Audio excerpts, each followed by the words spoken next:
exercise for increasing the extension in our thoracic spine. So you'll need a foam roller for this. If you don't have a foam roller, you can use a really large beach towel and roll it up very tight. It's not as effective, but it can still work really nicely, especially if you are really, really tight in the upper back.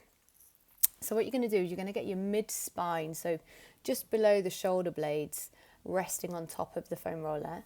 And you can see here I've got my hands on my pelvis, and I'm going to readjust my pelvic like so. And that just creates a posterior tilt in the pelvis, which gives me more feedback to stop this lower back from getting involved in this motion, because we want the extension to come from this part of the back, not this part.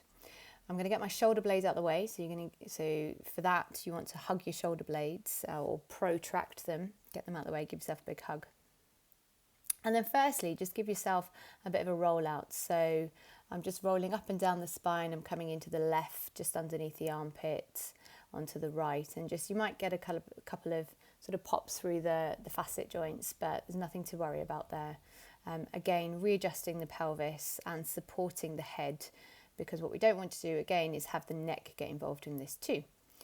So now I've found my first spot, which is, we're going to be working on 3 areas. We're going to work on higher, and then we're going to go mid, and then we're going to go slightly lower, which is just below the shoulder blades.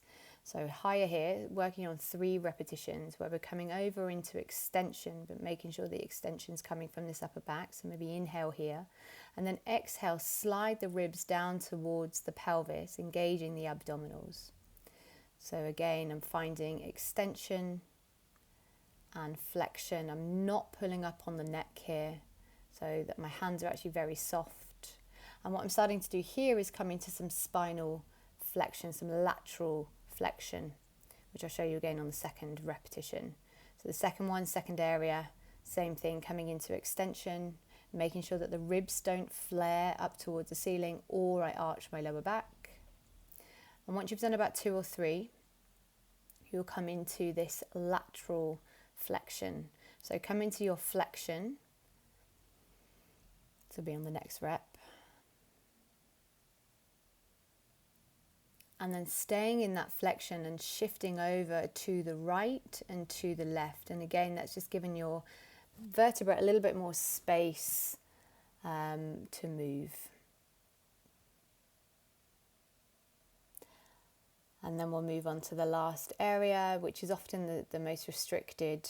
So same thing, it can be quite hard for us to keep this posterior tilt, especially in this lower position. Support the head, support the neck with the arms, coming over into extension and exhaling our way back up into flexion. Sending the rib cage down, sliding it down towards the hip, engaging through the abdominals.